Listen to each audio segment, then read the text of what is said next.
If you want to understand money and build real wealth, this is for you. Let's get into it. One number can decide if you get an apartment, a car, a credit card, or even a mortgage, and how much extra you will pay for all of it. In America, that number is your credit score. Most people have heard of it, but very few actually understand how powerful it is. Because your credit score does not just affect borrowing, it quietly controls how expensive your entire life becomes. Two people can earn the same salary, live in the same city, and make completely different financial progress, all because of this one number. So what is it really, and why does it matter so much? Your credit score is a number usually between 300 and 850 that represents how trustworthy you are with borrowed money. Lenders, banks, landlords, and even some employers use it to decide if they can trust you. The higher your score, the lower the risk. The lower your score, the more expensive everything becomes.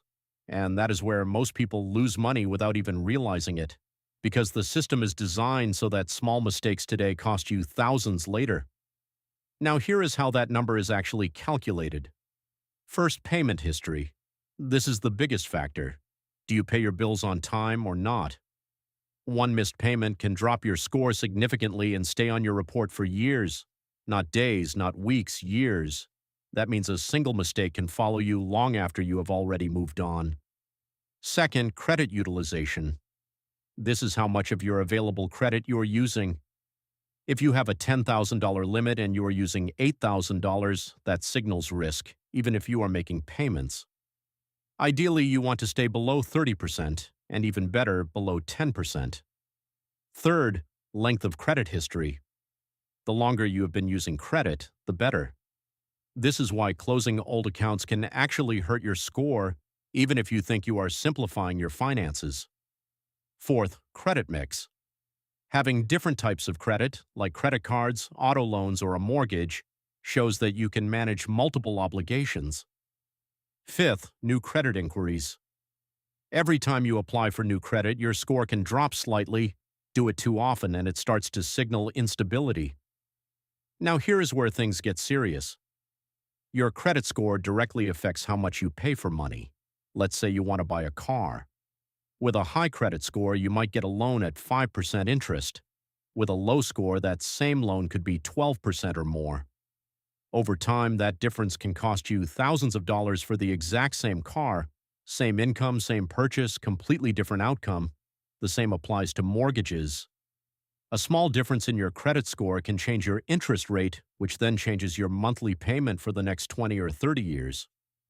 That is not a small impact. That is a life-changing difference. Even renting an apartment can depend on your credit score. Many landlords check it before approving you. A low score can mean higher deposits, stricter terms, or outright rejection. Some insurance companies even use credit-based scoring to determine your rates. That means your credit score can affect how much you pay for insurance as well. So it is not just about borrowing money. It is about how expensive your life becomes across multiple areas.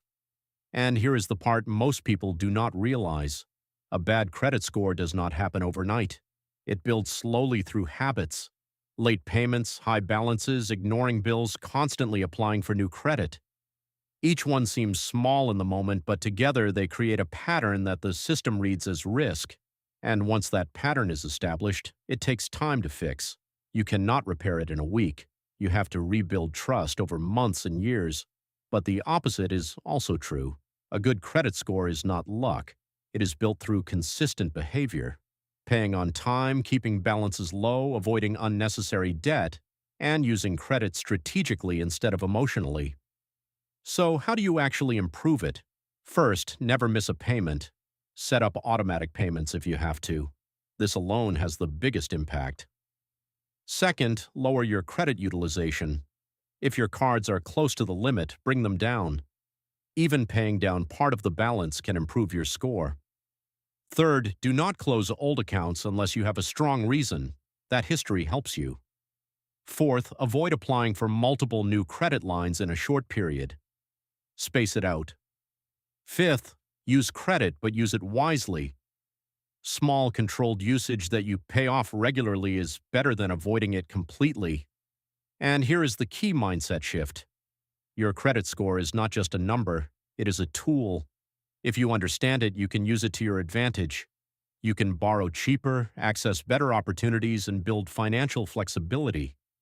If you ignore it, it quietly works against you, making everything more expensive and harder to access. That is why so many Americans feel stuck even when they are earning a decent income. It is not just about how much they make. It is about how much they are losing through higher interest rates, worse terms, and missed opportunities. The system rewards discipline and punishes inconsistency, and the difference between those two paths can be tens of thousands of dollars over time. So if you want to improve your financial life, this is one of the highest leverage areas you can focus on. Because when your credit score improves, everything else becomes easier. Lower costs, better access, more control, and that is how you stop paying extra for the same life. If you want more content like this, subscribe now. See you in the next video.